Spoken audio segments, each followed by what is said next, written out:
Hi everyone, I'm the Rum. And I'm the Wine. We're an expat couple living here in Dublin, Ireland for the past 3 years. Soon going to be 4. I felt like I've been saying that forever. So we kind of make videos here about what it's like living in Ireland, moving to Ireland, and what really to expect. So if you're interested in those topics, make sure to subscribe so you can see our future videos as well. And check out all the past videos that we did. Yep, there's a lot of them now, building right up. So let's go on to today's video. So of course we're making this video during the pandemic times, and we really got to thinking, what really is different now? We have all these things. We have remote working and some travel restrictions. What's it really going to be like to be an expat going forward? Are you really going to still want to move to another country to live? And that's going to be the topic of today's video. We're kind of exploring, even as ourselves as expats, would we still move to Ireland or anywhere else for that matter after this entire thing goes away, or during it, because it may be here for longer than we'd expect. So our first thought was, what actually is your reason to move to Ireland or to move to a new country? A lot of the time it starts with a job offer. It was kind of what started it off for us, because the job offer came quite quickly after we started exploring moving to Ireland, and then we didn't think about it. We just were like, okay, let's do this, and now we're still here 4 years later. But we were thinking, what are other reasons why people would move to Ireland if they're not being approached by a company first for a job offer? So we were thinking a bit about the different reasons other expats have told us of why they moved here. So a very common one is people move for love. If they meet an Irish boyfriend or girlfriend or someone who just happens to live in Ireland and then they move here. Of course, we also knew a few cases where people immediately moved back home after that relationship ended. So yeah, but kind of a touch and go. It's less permanent, that one. But besides that, there's also people who sometimes just want a different experience. This was true of both of us to study in the UK. You could study a master's anywhere, really, but we just wanted that experience in the UK, meeting sorts of people, and it's the same thing. I figure if I was moving to Ireland to study, it would be, having a different climate, especially from the Caribbean. Everything is a different climate wherever else you're going. What else is there? yeah, we're thinking in terms of moving to study, because we moved to the UK essentially for 1 year for the masters, and then we're thinking, would we tag on another year or two for work experience? Didn't really work out that way with the Brexit things and all of that, but we were wondering if that's something that appeals to people as well, that you just want to see what it's like to live in a different country for a year or two, get some work experience abroad, just have a different experience of life in a different city. Yeah, and also, proximity to be able to travel to different places, not necessarily by air, but by train or in the car in the entire region. In the Caribbean, if you're from a small place like Barbados, I can drive around the island in a day, so being in a bigger country means there's more interesting stuff to do under downtime besides lays on the beach all day. Of course, as Americans have pointed out to us, driving around Ireland doesn't seem very far to them, and when they mean travelling around, they usually mean travelling around Europe. That is a good home base, because there's a lot of flights to be exploring Europe for weekend trips. Maybe not currently, but maybe again in the future. Now for most people, moving to Dublin is about the job opportunities.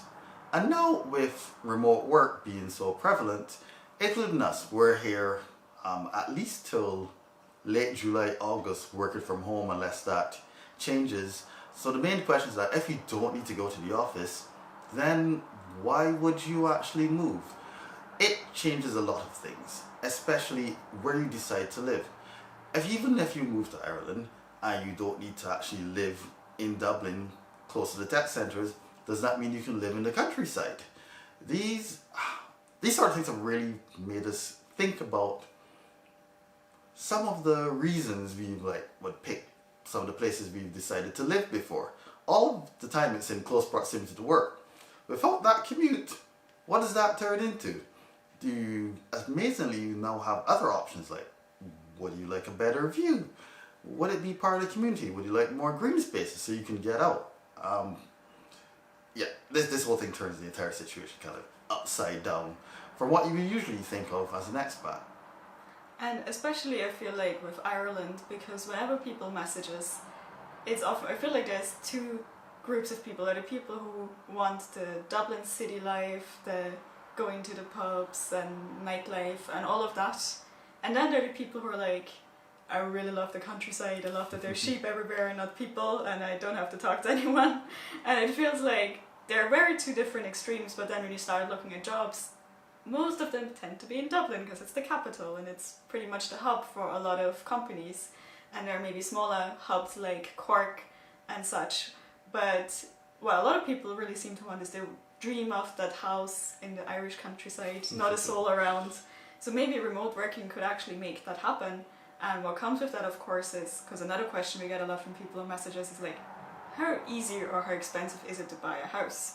And we always have to answer, well, you mean in Dublin or the rest of Ireland? Because there is a massive difference there. So, of course, then you could also consider the cost of living. Is it worth for you living in the city, considering the average rent here? Or would you prefer living further out and maybe being able to, in comparison, easily get a mortgage to buy a house? Of course, besides living in the countryside, working in Dublin, especially at certain, tech companies where there's benefits, that changes a lot too. We both been to Stripe and Facebook's office. We see those lunches. Being in a this pandemic situation, we naturally cook our food, but it's made us kind of long for food that hasn't been prepared by our hands a bit more. Like I'm thinking of Italian pizza. Proper Italian pizza. Shout out to my teammate that always orders quattro formaggio pizza. Not my thing, but yeah, I'll stop before I get hungry. But it's the same thing. People move and their jobs come with these perks. What if you still move if you can't go to the nice cushy office every day and get your, prepared lunch, or even just the social interactions? Because besides the perks or something like that, people move country and city to just work specifically at these companies. There would have the job experience. You can, learn by osmosis almost from your teammates and your colleagues and really see how stuff is done. Behaviorally, that some of these things you really can't get easily, at least through remote working and through the screen. Both of us have definitely realized that through our work that you're a bit more on your own, so to speak. Before you can see how certain things are run, but now if you've got a challenge, you kind of have to solve it a bit yourself before you're able to jump in to be like, yo, dude, how do you get this thing to work? That's in my case for all the programming. So, of course, as people who always like to plot and plan and make lists and all of that stuff, we've also been thinking about what can we do to prepare for whatever comes after this current situation. And one of the things we've actually been missing is because we had this huge plan of we're going to go out and explore a lot of more places in Dublin, and we wanted to take you guys along to show you more places and neighbourhoods in Dublin and also explore more of Ireland. For obvious reasons, that's not currently happening. So we were thinking about what could still give us the buzz of experiencing something new. So what we kind of did is we decided to have some career progression work done, and you've been doing your front-end developer things, programming frogs onto lily pads or something that I'm not sure what he's doing there, but he's just yelling at the frogs on the screen when he does his exercises. And I've been looking at ways to step up my game at work, and we've just been getting a buzz of getting to see new things or how new things work that way. One of the other challenges of not commuting every day to work, it makes you think a bit more about your lifestyle. For example, I mentioned earlier that where we live, we've done it specifically so that we can have shorter commutes to work. But what happens when your home becomes your office as well? Suddenly the requirements change a bit, because we'll start thinking is that if it continues like this, or you're remote working and you move to Ireland, the commute, that is neither here nor there. But your actual place, you might want a bigger place to have more space, to have a separation between home and office? Your furniture, would it be ergonomic enough?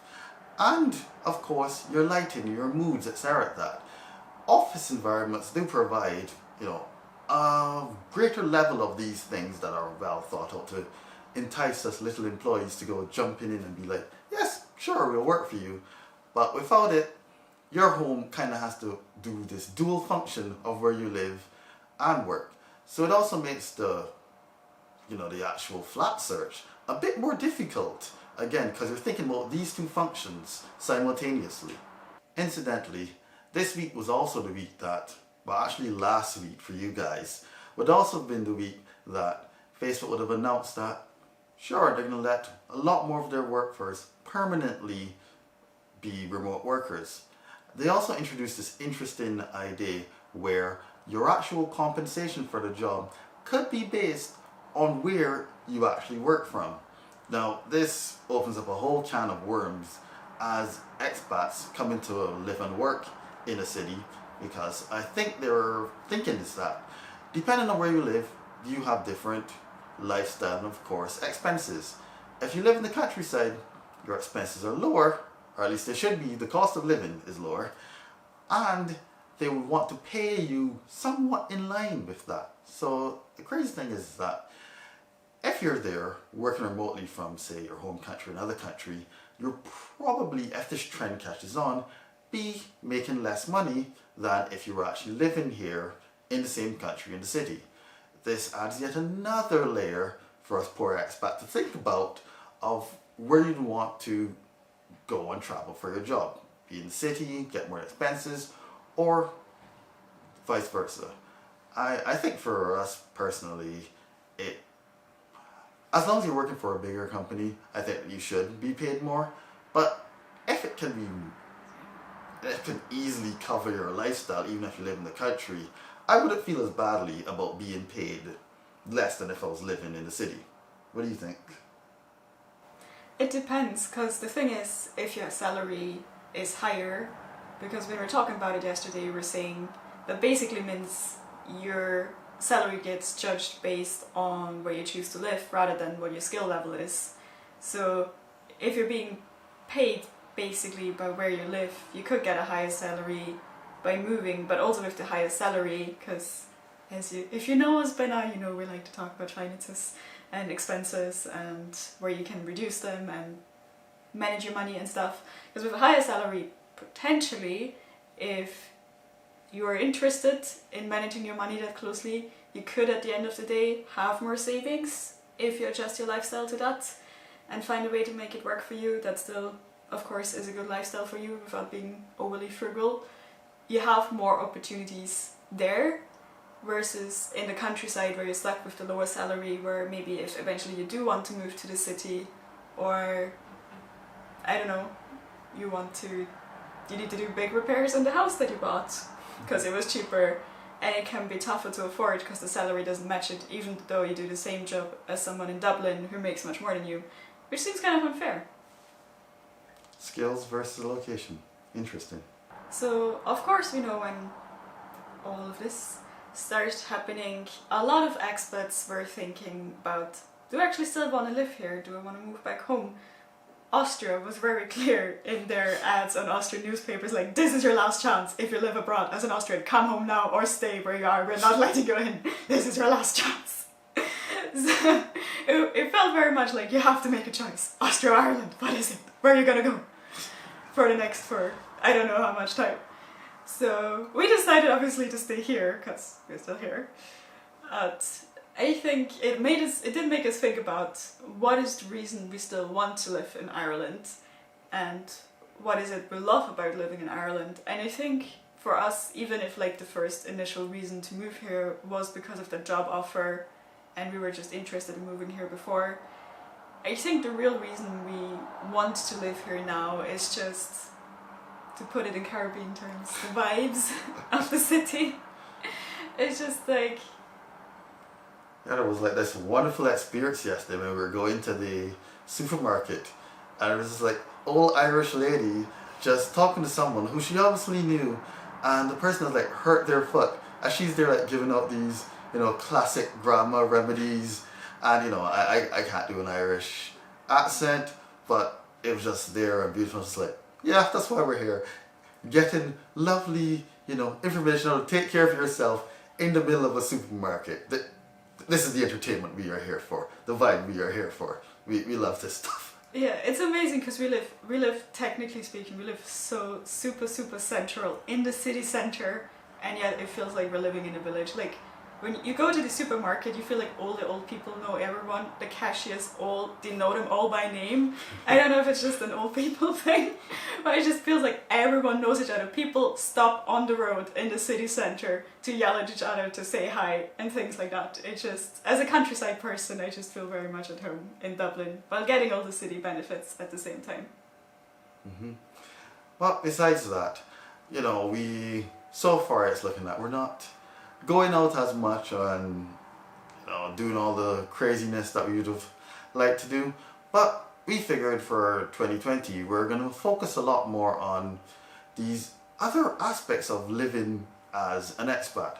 You know, Julia mentioned finance earlier. We're there taking a more careful look at that, what we want to do, what we want to achieve, saving up for when we're able to jump on a plane again for some far off or nearby location. And also we're like cooking foods and that sort of thing. But we're probably going to share some of this stuff with you. We realize that everyone talks about being an expat, what are the goals when you actually get to the country. But in this case, we realize that there's a lot more that happens once you're actually here living, and that's what we'll also like to share with you as the next few months and the rest of the year progresses. Because one of the crazy things was that some of my friends from Barbados were actually supposed to come by near the end of this year and like show them Dublin and Ireland and see that entire experience. Currently as it stands, you're not going to get the feeling of what a classic Irish pub would be in some of the events and so on, because Ireland, you know, that's one of the first things you think about, that community, that people just having a crack at Sarah at that. And for the time being, it's more hidden. You can't exactly go through the streets and feel those sort of vibes. So I understand people who want to definitely delay coming here or having second thoughts if they can't experience that classical part of the culture in Ireland or anywhere else. My personal feeling is that, you know, let's call it a gap year for those who watched Community. Darkest timeline here, and all this time we'll learn and adjust to it, etc. That. But those things, we're human beings. Those things are going to come back. We love them, we need them, and it's all part of the journey. This is what it's about. Move to another country, different place. This is a crazier adjustment period than we probably all wanted, but we're going to go through it and do awesome stuff anyways. So let us know in the comments if you're an expat already in Ireland, what still keeps you here, and if you're thinking about moving to Ireland, what is the reason that you want to move? Yep, and of course, we'll see you the next time, but don't forget to subscribe. We'll be making other videos like this, and until next time, see you. Bis später. Bye!